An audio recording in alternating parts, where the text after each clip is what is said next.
Hi, everybody. It's me again, Kira. I'm the teen librarian at Pueblo Library, specifically at Rawlings. And I've got another book talk for you today. The title of the book, I'm trying not to get crazy glare, is Don't Ask Me Where I'm From. It is written by Jennifer DeLeon. It is actually her first novel. Prior to being a writer, she was an urban public school teacher. And actually, when I first sort of was working on this book talk, it was becoming so long. I have this problem, which is when I really like a book and I go to do a book talk, I just want to tell you everything about it. And that is not the point of a book talk. So I smushed it all down and I took out a lot of stuff. And hopefully this will work and encourage you to read it, because it's a great book. So it's about Liliana Cruz. She's a teenage Latina. She's grown up in Jamaica Plain, Boston, which is a really sort of tight community. And she's been going to the local public school. She has 3 loves in her life: writing, reading, and she builds these amazing sort of miniature architecture out of cardboard and stuff that most people would consider trash. She sort of stores it under her bed, and it's really amazing. So Liliana was born in the US, but both of her parents are undocumented, and Jade, her best friend, is also undocumented, having arrived in the US at age 3. She would technically these days be called a dreamer, but no one actually discusses too much the fact that they're undocumented, because it just presents a whole series of problems that you just have to deal with in day-to-day life. And they don't talk about it much, except for the fact that very early in the book, she's starting her sophomore year, she finds out she got into this program called Metco. She doesn't know what Metco is, but as she learns, we also learn. It's actually, it's a program designed to integrate schools. But the way they do it is essentially bus kids of color out from the city of Boston into sort of rich white suburbs. So she has been selected to go to Westport. And at first she has no interest in this. She's sort of happy at her school. She's got her things going on. She's got her best friend. And she's got a lot going on at home. She's got extra responsibilities because her father has disappeared. Her mother is seriously depressed because her father is gone. And she's also got 2 little brothers. So she needs to pick up the slack, taking care of her little brothers, watching them, et cetera, et cetera. I don't think I'm giving too much away to say that not too much later in the book, we do find out that her father has been deported and is in Guatemala and is trying to raise enough money to hire a coyote to get him back in, which is, if people don't know, an extraordinarily dangerous thing to do.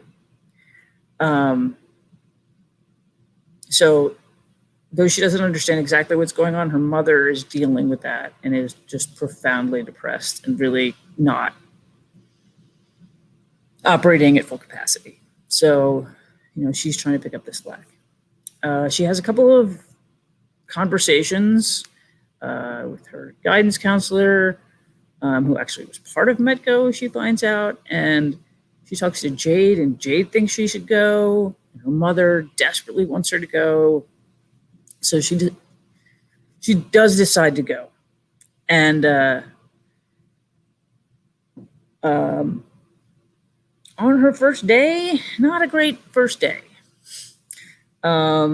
She shows up and, her sort of Metco buddy isn't there. And she realizes not long after arriving, that the school is totally socially segregated, right? All the Metco kids are hanging out together, all the white kids are together.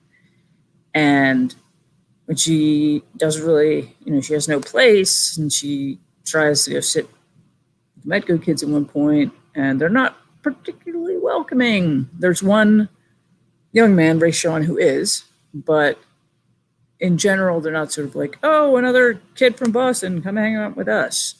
They're pretty cold to her. And I'm not going to go through the entire book as much as I want to. I'm just going to sort of sum up from here and point at a couple of things. So the book really documents Ileana's experience learning how to navigate this space, right? This space that she's in, how to figure out how to code switch when you're in school to make the most of this opportunity, how to navigate relationships. And that's very complicated for Liliana. And after having lived through countless, examples of implicit or jokey racism, she eventually faces some very explicit racism. And, after attempting to find her place without actually disclosing very much about herself, she's faced sort of with this choice, whether to stand up for herself and her experience, or whether to sort of ghost herself. And either one is terrifying, but she has to make that choice. And I can't even imagine how hard that choice would be. But anyway, it's a great book. There are fascinating relationships that are sort of more complex than you even realize, and get more complex. And I would encourage anyone to read it. It's a great read. It's very well written. There are moments of great humor. I didn't mean to sort of characterize it as a super downer book about racism, but racism is at play consistently, but there are also lovable characters, including Ileana. You fall for her. So yeah, I would check it out, definitely. I am now going to return it. So we have the physical book here at Rawlings. Probably have it elsewhere, not sure. But yeah, check it out. It's a great read and very compelling. So that is my book talk, and I made myself shorten it by a billion years because I wanted to tell you all about the relationships and all about all the complicated stuff that goes on. But I stopped myself, because then why would you read it? You'd already heard about all of this stuff.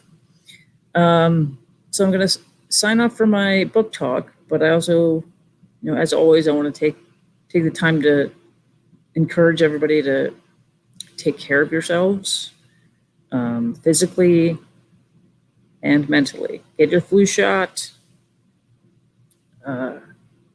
Wear a mask when you're not with your family unit. Take care of yourselves, okay? Numbers are going up in Pueblo. We got to take this seriously. I don't want anybody getting sick. And I don't want anyone getting sick who's young and thinks, oh, I'll be fine. Number one,